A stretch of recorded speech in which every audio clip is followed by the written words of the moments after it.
Hello students, welcome after a long break. I welcome you to the course on stock and commodity markets. In this video class, we are going to learn about trading in commodities market. Here is the subtitle, Taking Risk More Than Bearable. I will explain why I gave this subtitle. Okay. This is a famous quote given by Jim Rogers. It says, stock prices can go to zero, commodities cannot. Unlike shares in a company, commodities are real things that are always likely to be worth something to somebody. It means shares are invisible units you hold in your demat account. But commodities are real things. You can see, you can feel, you can touch. So they are real things.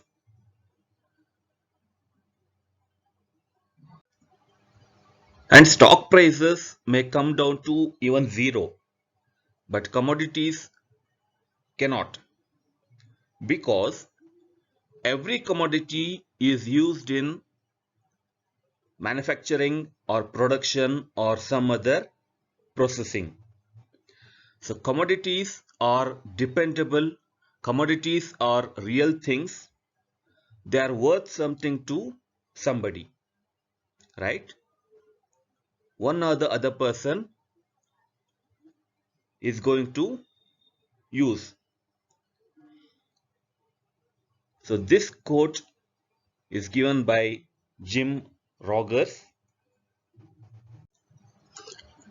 Jim Rogers is an American investor and co-founder of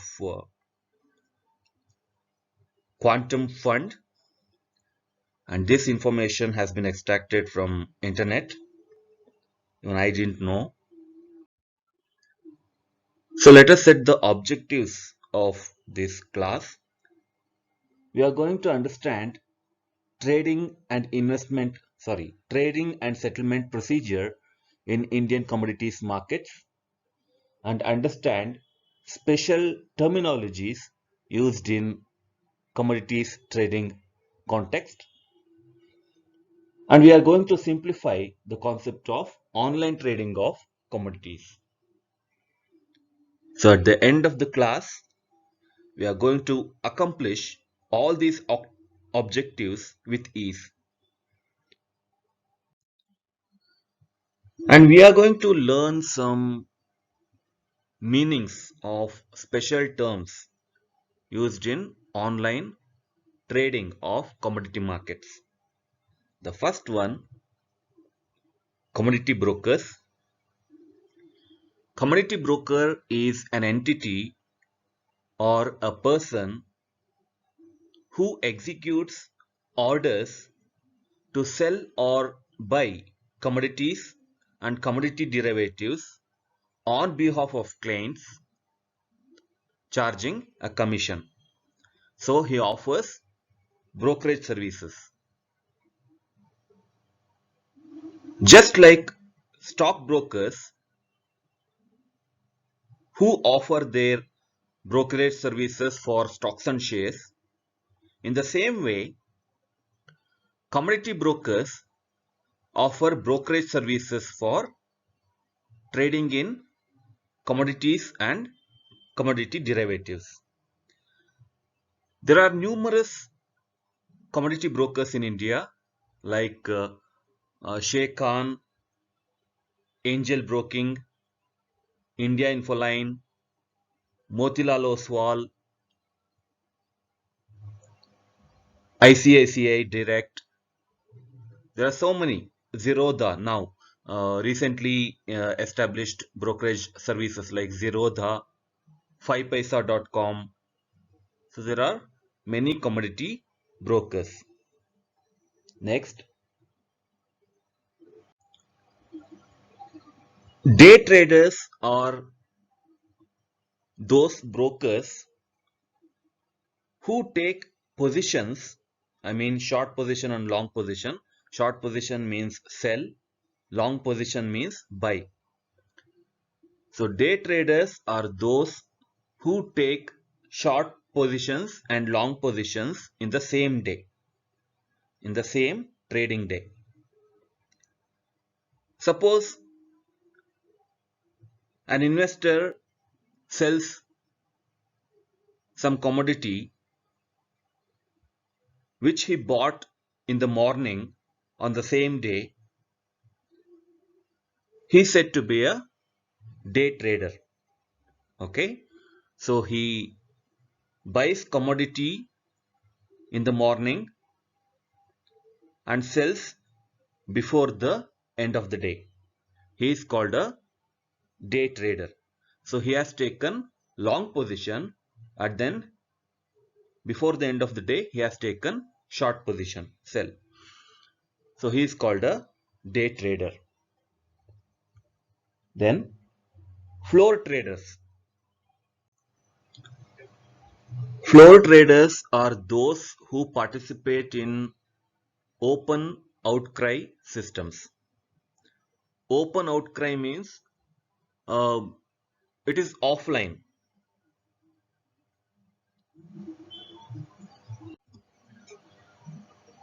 Suppose in the pits of commodity exchanges, they conduct something like auctioning. Okay, so they offer some price and participants offer their price. So uh, level by level they increase the prices and finally one trader purchases the commodity. So this is the process followed in auctioning, right? So in the same way, flow traders participate in open outcry systems. This is called open outcry system. This is not online. So such traders are called floor traders. Floor traders because they directly participate on the trading ring or trading floor and it is offline. Then market makers. Market makers are those traders who create market for a commodity or who make a market for a commodity. They do this by quoting both buy and sell prices for the same commodity. The difference between the buy and sell price is the profit for them. Okay, so that is called spread or bid offer spread. Bid offer spread. So bid rate is the price at which they are going to buy. Offer rate is the price at which they are going to offer, sell. So bid is called buying rate, offer rate is called selling rate. So the difference between these two rates or prices is called spread. So the spread is the profit for market makers. Okay. Then open outcry system. As I told you earlier, some commodities may undergo this type of system, which is offline. Usually, for most of the commodities, most volumes, online trading is followed. Okay, so after the invent of technology, computers, IT, so people are following online trading system. So open outcry system is followed in a very few parts of the world. Next, Electronic trading system. Yes. So this is called online trading system with the use of computers, IT, technology, telecommunication network. So this is called online trading system or electronic trading system. So it's a system in which trading of commodities and commodity derivatives is done with the use of computers and technology. Okay, computers, technology, or telecommunication network. Then market positions. Technically, we use some words like long position and short position. Suppose if you buy a commodity, for example, wheat futures, 1 month. So you buy wheat futures 1 month at a certain price. You are said to have long position in that commodity, right? You are said to have long position in that commodity. You are long that commodity. You are long that commodity, wheat. So this is called long position. So long position means buy. Short position means sell. Suppose you have wheat futures in your account, demat account. You are going to sell. It is called short position. You are going to have short position. Short that commodity. You are short that commodity when you sell. Okay. So long position means buy. Short position means sell. So commodity exchanges use this special term long position and short position as a technical term. Okay. So just like in every field, medical, engineering, uh, anything, any field, so they use technical terms. So we have to just follow. We can't simply say buying position or selling position like that. So this is a technical term. So next, some more are there. Order types. Based on the features of an order and based on the limits you specify in the order, whether it is market price or your own price, your desired price. So there are different order types like market order. Market order is an order which you place for a commodity to be executed at the best ongoing price. Okay. Suppose you place an order for what to say, gold futures. Okay. So gold futures, you place an order. Just a hypothetical example. So you place order for gold futures at a price, say um,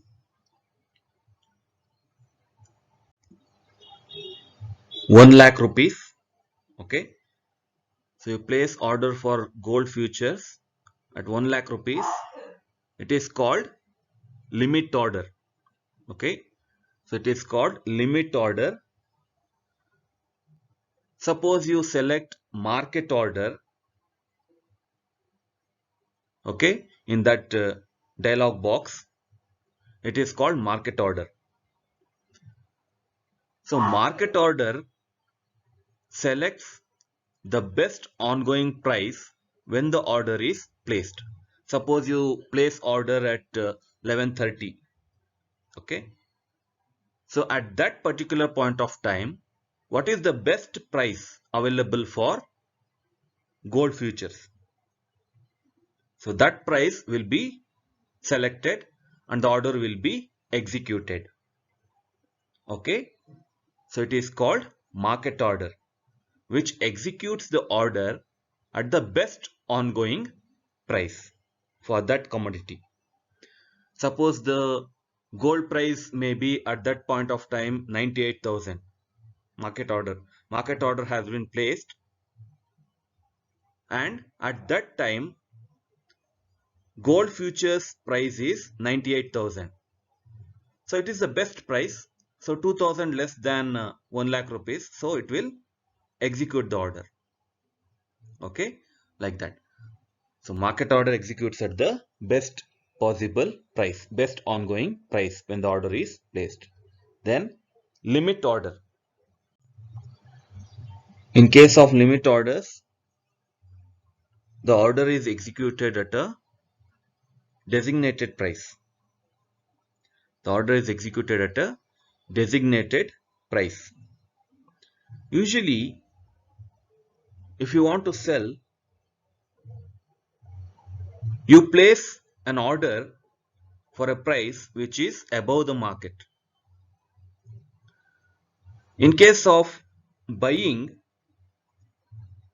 you place an order for buying the commodity at a price below the market, right? So you want to buy for a lesser price and want to sell for a higher price, right? So suppose you place an order for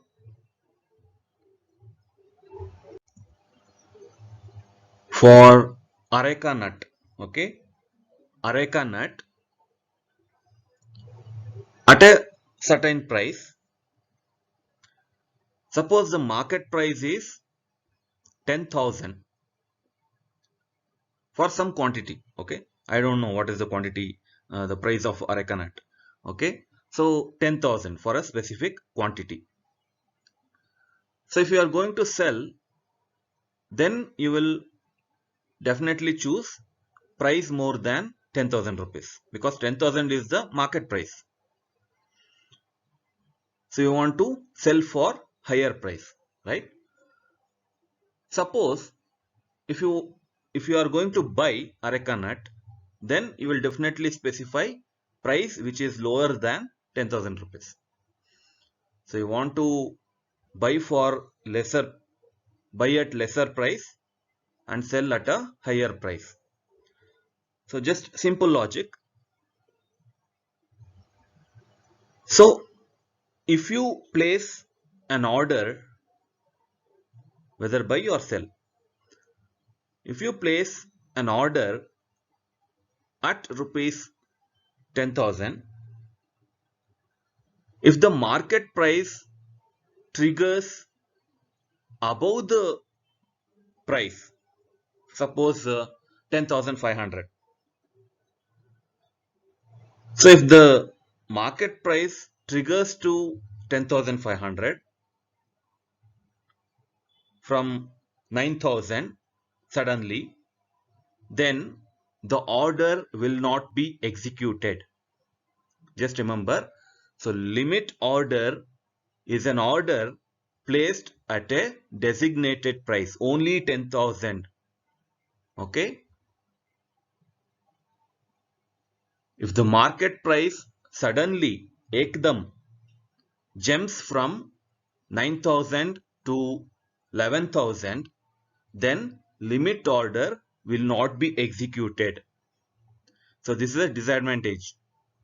Only when the price reaches 10,000 it will be executed. Okay. So this is limit order. Then stop order. Stop order is also called stop loss order. This is a special order where you combine the features of both market order and limit order.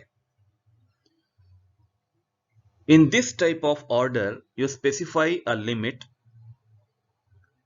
If that limit is crossed, then the order will be automatically executed at the most beneficial price. At the most beneficial price. Beneficial to the investor. Okay. So just to give an example, suppose some commodities market price is 100 rupees and the stop limit or stop loss is 110 rupees for selling. I am telling. Okay. So the investor has placed an order to sell the commodity at 110 rupees. Now what happens?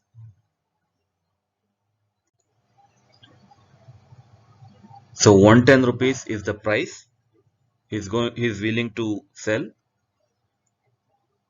Now if the market price crosses 110, it comes to 102, it comes to 105, then 110, crossed limit. So suddenly it jumps to 113. So now the order will be executed. Okay. So this type of order executes the transaction at the best available price, whether it is market price or limit price, whatever. So which is beneficial to the investor. Next, stop limit order. Stop limit order has two prices and it combines the features of limit order and stop order. Okay. When the commodity reaches a specific price, then it will be executed as a limit order. Okay. So this has two prices. As I said,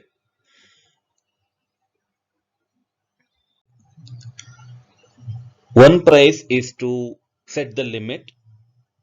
When the commodity reaches that specific limit or price, then it will be converted into a limit order. Okay. So it combines the features of limit order and stop order. Stop order is also called stop loss order. So it stops loss as much as possible. Fill or kill order. So fill or kill, as the name itself says,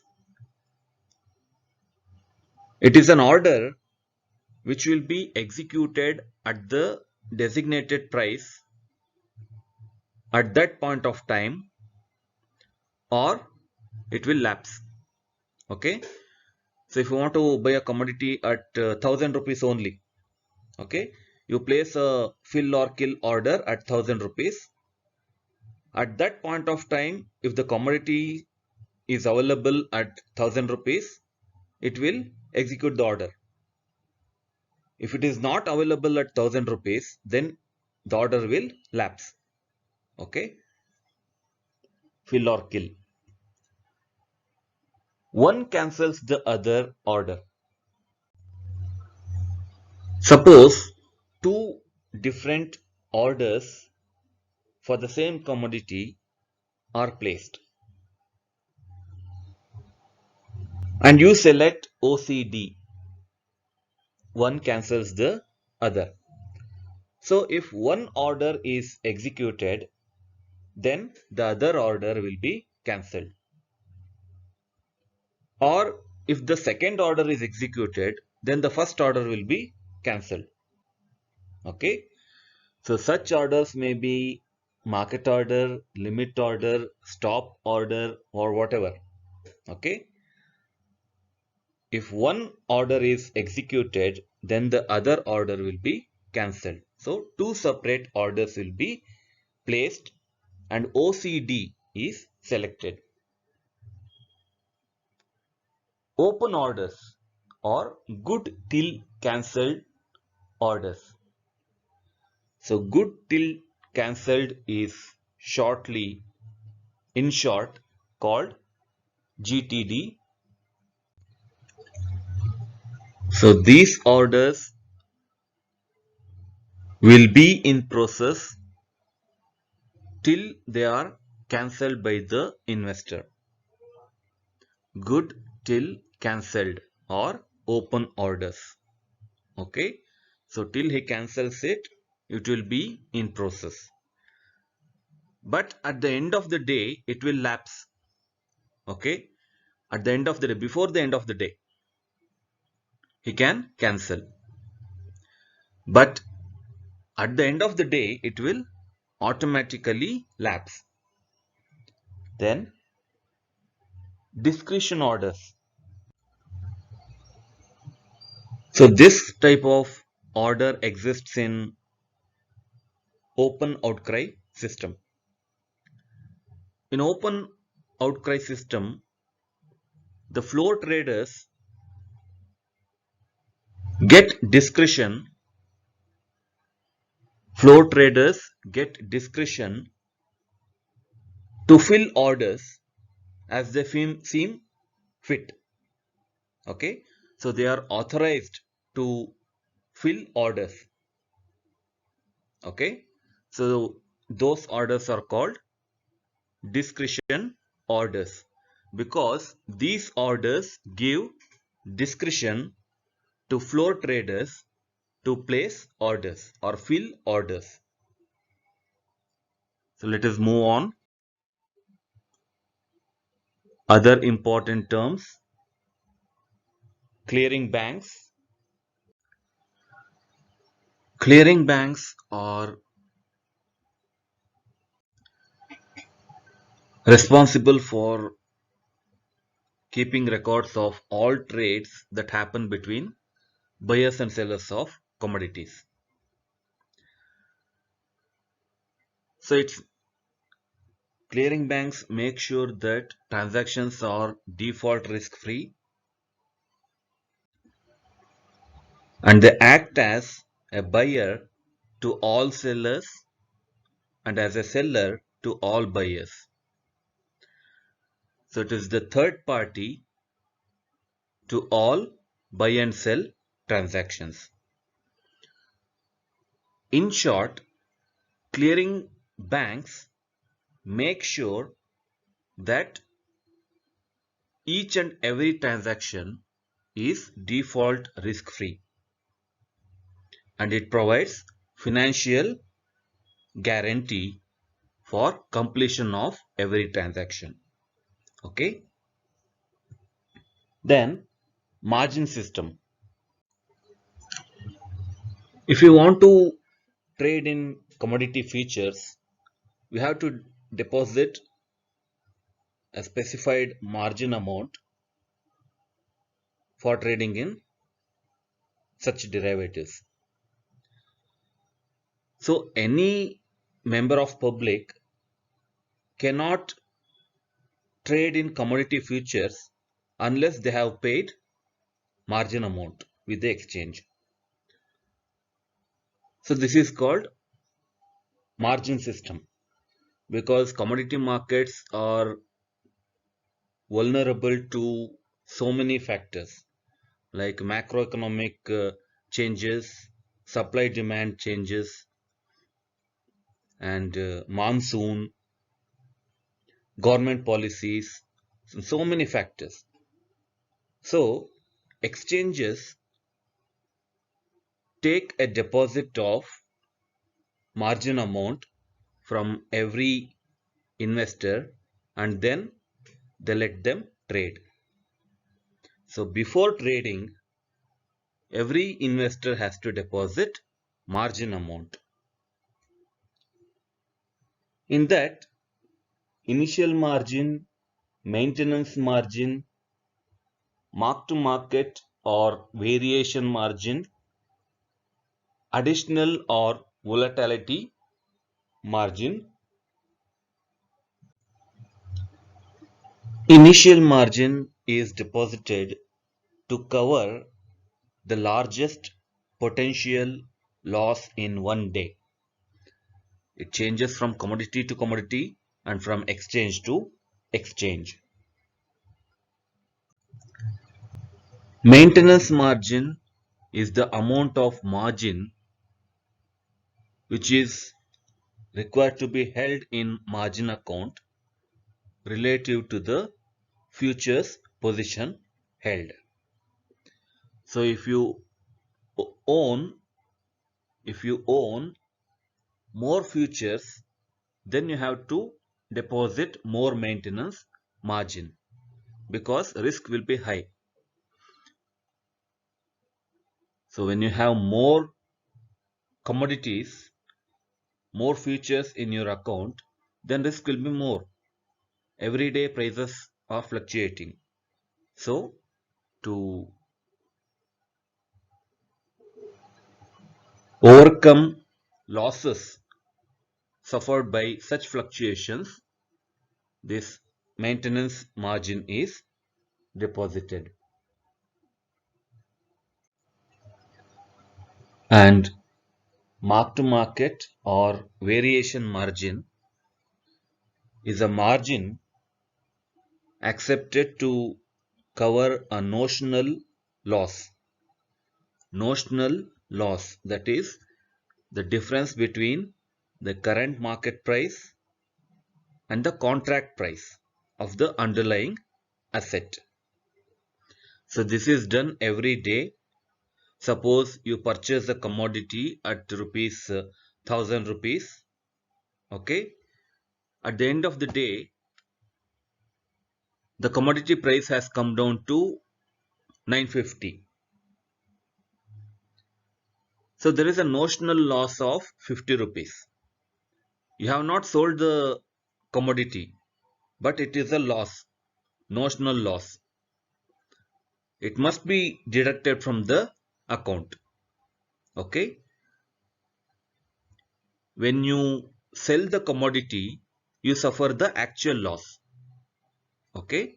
So this is notional loss which is deducted from the account. So this is called mark to market margin or variation margin. Additional margin or volatility margin is accepted to cover losses that occur due to sudden volatility, sudden or immediate price fluctuations in some commodity or the entire commodity market. So to cover such volatility losses, this margin is accepted. Then we come to warehousing and warehousing receipts. Warehousing services for the agricultural sector in India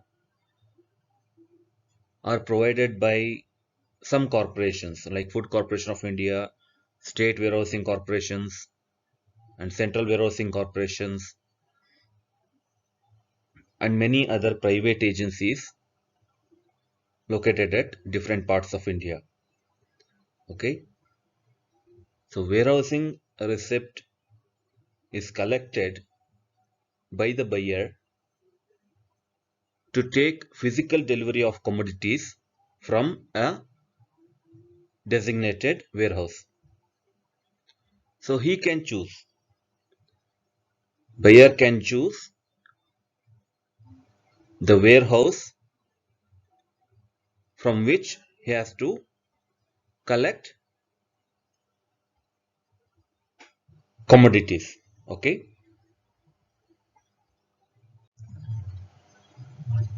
And these warehousing receipts are negotiable by endorsement and delivery. So they are easily transferable, easily negotiable, and the buyer is free to choose which warehouse he wants to collect the commodities from. Okay, let us move on. Yeah, one more thing, settlement. This I will explain in the coming slide in detail. And congratulations, you have learned some important terms used in the world of online trading of commodities. And clearinghouse, any trade which is completed in commodity exchange has three stages: trading, clearing, and settlement. Okay, so trading already you know. So after trade is executed, clearing and settlement comes into the picture. So clearing banks, clearing houses, warehouses all participate in clearing and settlement. Okay, so just like stock exchanges have their own clearing house, commodity exchanges also have their own clearing house, which I am going to explain in the coming slides. So every commodity exchange will have its own clearing house. And what this clearing house does, it makes sure that each and every transaction is completed. Each and every transaction is completed without default. What if buyer or seller uh, makes default? I mean, does not perform his part of obligation, right? So in such cases, clearing houses take charge, and they, out of some fund created for that purpose, out of that fund they will draw money and complete the transaction. Okay, that is the responsibility of clearing house. Each and every transaction should be completed. Okay, that is the role of clearing house. Now we shall study functions of a clearing house. The first one, matching the transactions, reconciling sales and purchases, and daily settlements. So it matches transactions, buy and sell transactions, and reconciles sales and purchases, and daily settlements. So no need of explanation here. This is the usual process which goes on in any exchange, any commodity exchange. Then risk management of its members and inspection and surveillance. In case of any abnormality or irregularity, clearinghouse will inspect those entities which are involved in the transaction. Okay, inspection and surveillance. Surveillance means to keep an eye on, to keep vigil on. Okay, or just to say to keep watch on, watching, being careful, carefully watching. Okay, surveillance. Surveillance means carefully watching. So inspection and surveillance is also done by the clearinghouse. If any investigation, audit is required, it will inform the exchange, or on its own it can conduct audit. collection of margins, capital, etc. So clearing house actually collects different types of margins and capital if required, monitoring the net worth requirements of the members. Members of clearing house must fulfill some net worth requirements. Net worth means assets minus liabilities. Assets minus liabilities in general.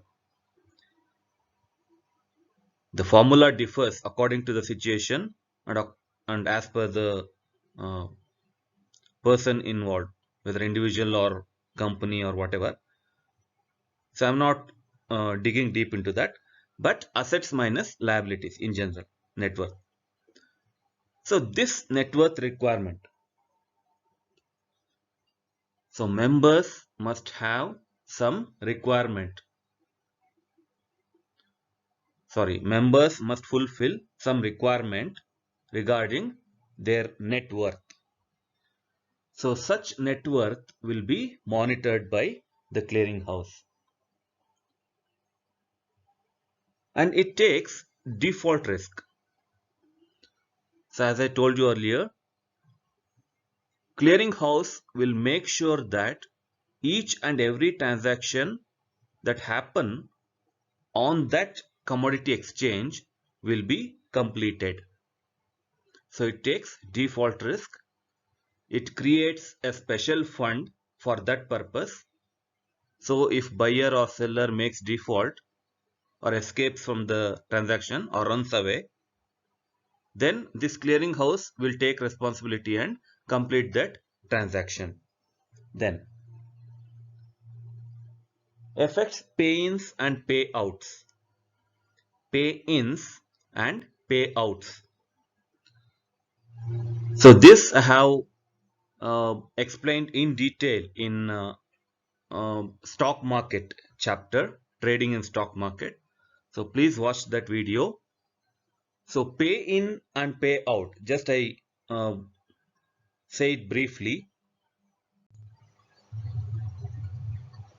Making available funds or commodities in the designated account to complete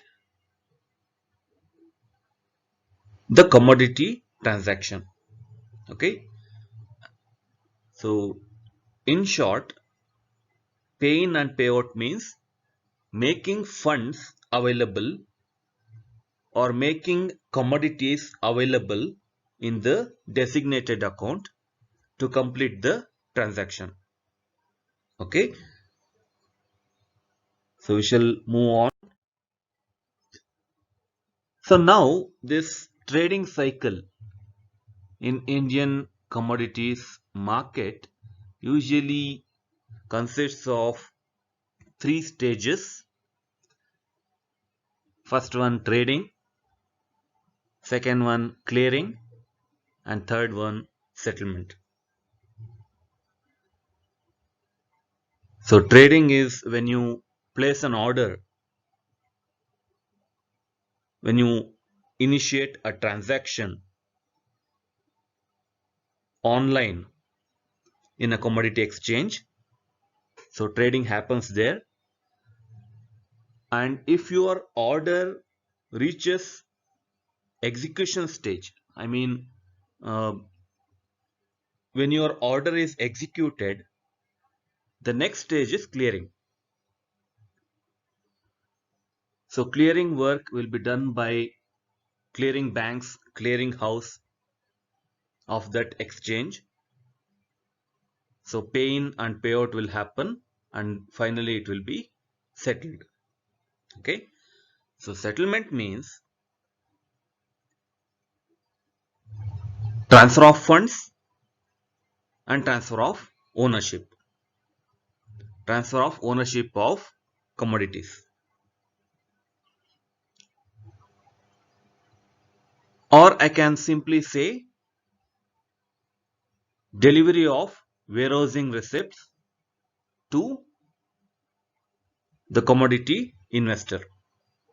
Delivery of warehousing receipts to the commodity investor, or that is in case of physical delivery.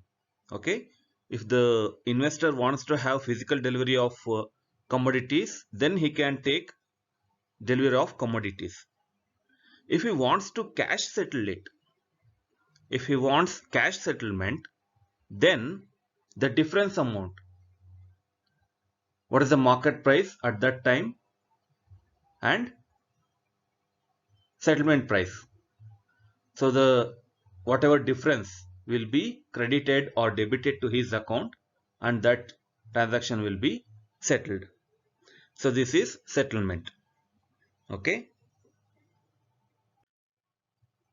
Now here is a flow chart showing delivery mechanism that is typically applicable in any commodity market. Okay. So I will not uh, take much of your time. I will just explain it very briefly. It all starts when you take short position or long position. Short position means sell, long position means buy. So seller, I will keep the mouse pointer, sorry, laser pointer on. Okay, where is it? Laser pointer. Yes. So it all starts when you take short position, sell, long position, buy. So after the trade is executed, exchange gives notice of delivery with details of lots to the buyer. Okay. Then matching of orders will be done. Matching of orders, what is there? Post positions. Matching of open positions in between buyers and sellers. So you can understand it as matching of orders. Okay, simply. So matching of orders will happen. Then seller keeps ready the warehousing receipts which will be sent to the buyer after he makes payment, and the buyer has to keep his funds ready in his account. Okay, seller has to keep warehousing receipts ready, buyer has to keep funds ready in his account. Then payout and pay-in will happen. Pay-in and payout will happen,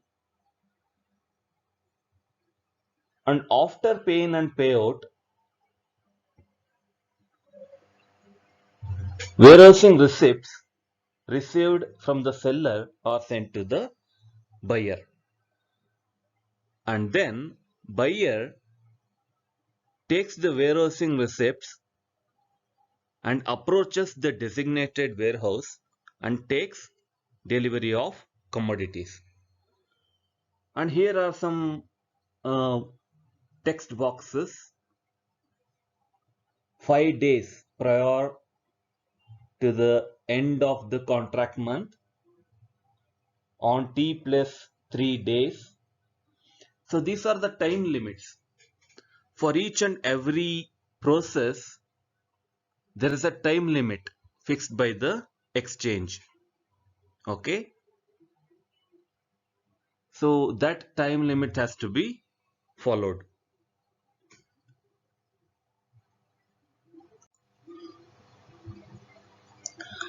So let us move on. Now we come to settlement.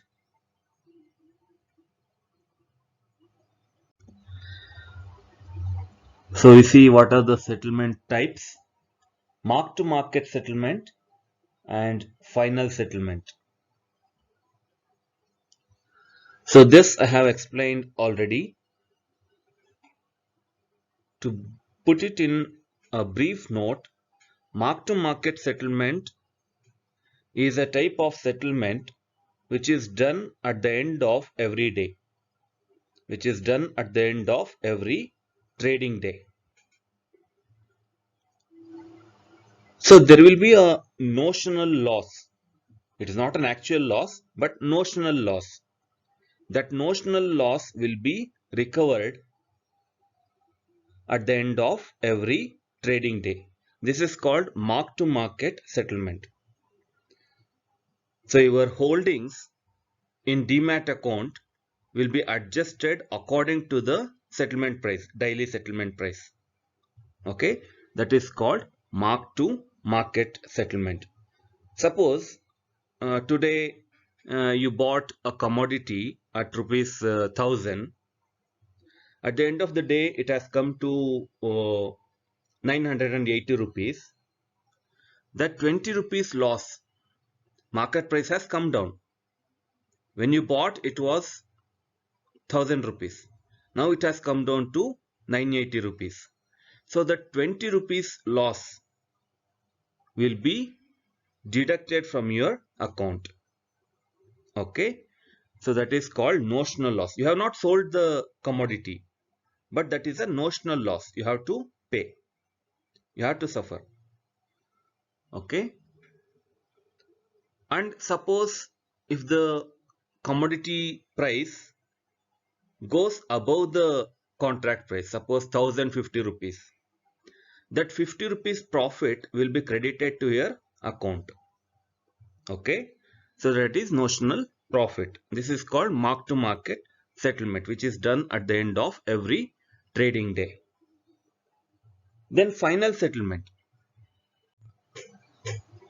Final settlement is that which happens on the expiry day, expiry of the futures contract.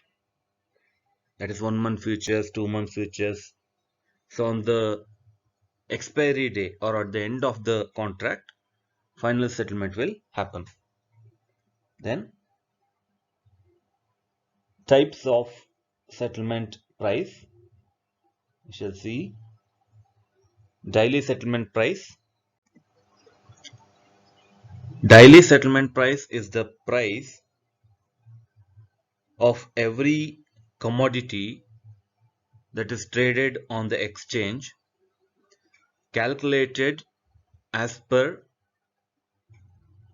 rules made by the exchange.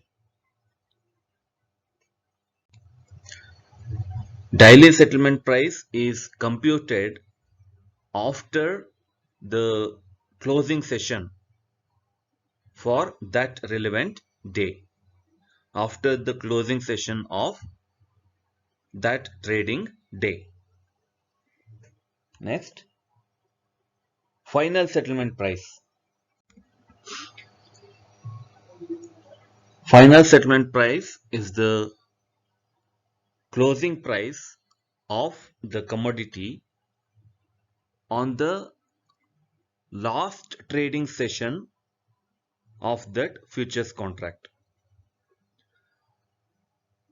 Suppose 3 months futures. At the end of 3 months, on the last trading day, on the expiry day, the market price, whatever, is called final settlement price. Okay. Then settlement methods: physical delivery, closing by offsetting positions. So these are the two very common types of settlement methods. Physical delivery. Suppose the buyer of commodities wants to take physical delivery of commodities to his doorstep, or if he wants to keep them in a warehouse, he can opt for physical delivery. Or if he wants to cash settle it, he doesn't want delivery, but he wants to cash settle it. So what is the settlement price prevailing on the last day of the contract and his contract price? So that difference, profit or loss, that difference will be adjusted to his account.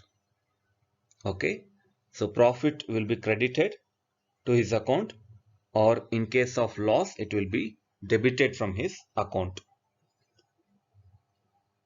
That is called cash settlement. Okay, one more. Second one I didn't explain. Closing of offsetting positions.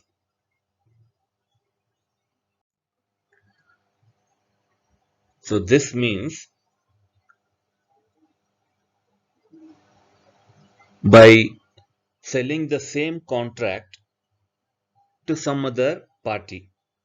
Okay, offsetting means if you have purchased a futures contract, commodity futures contract, then you pass it on to some other party. So your account will be settled, whether profit or loss, your account will be settled. So that is called offsetting positions. So that is one more option. Okay.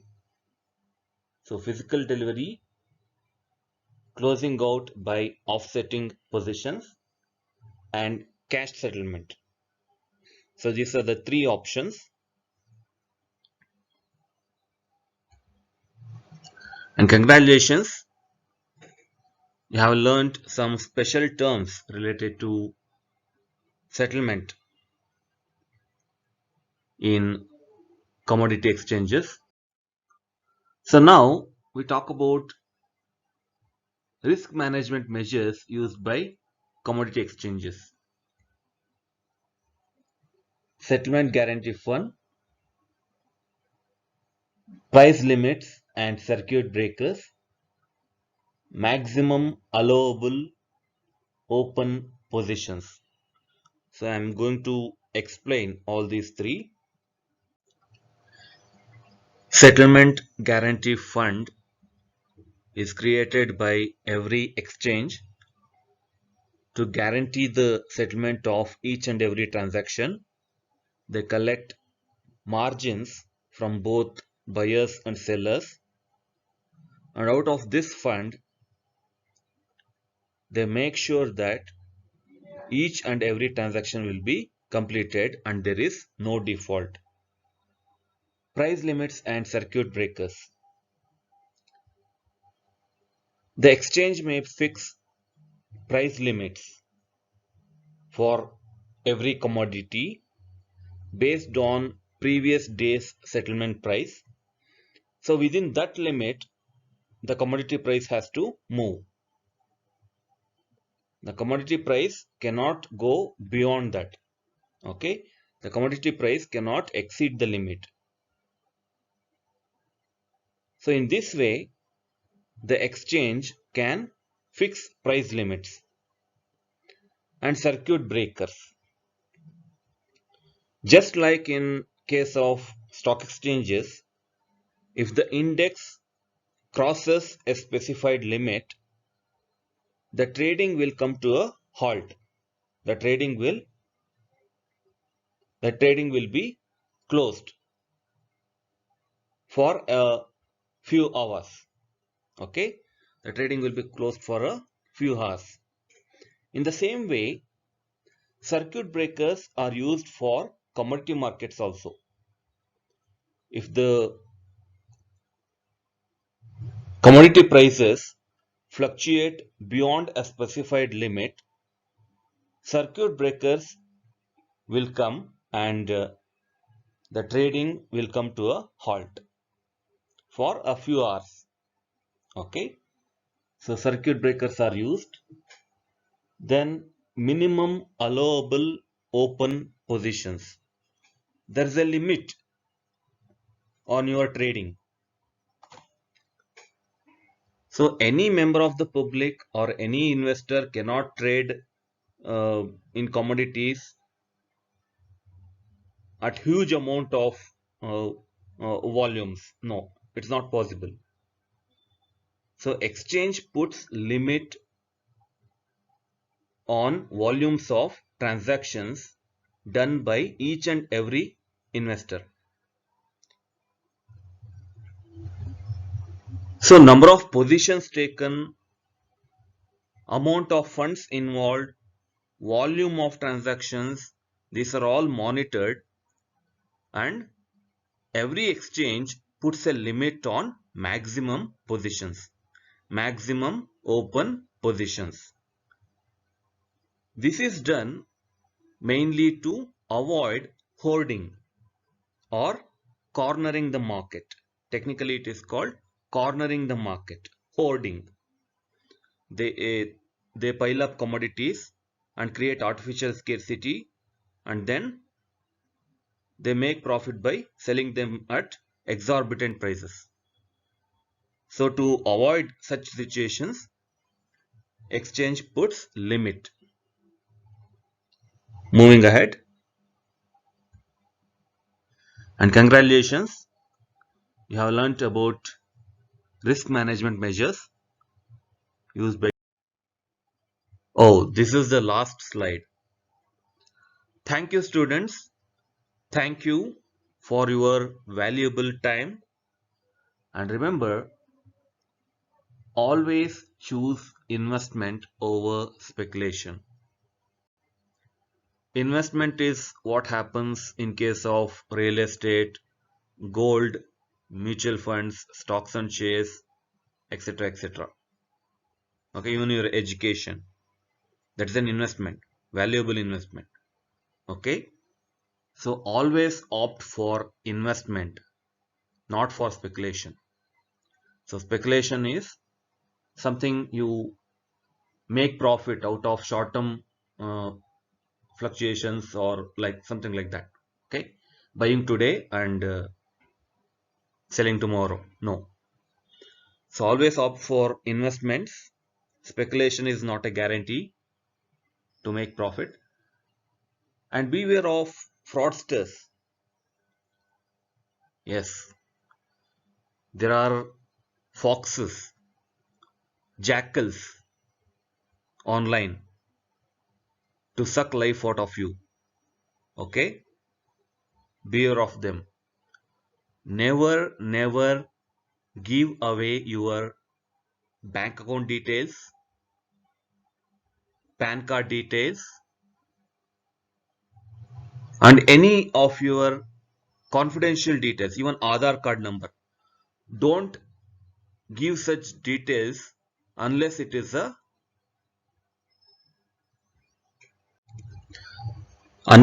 a reliable one. Okay, beware. And if you have any doubts or need clarification, you can feel free contacting me. You can text me at my WhatsApp number, or you can leave a comment in the comment box. Okay, thank you, students. Thank you once again.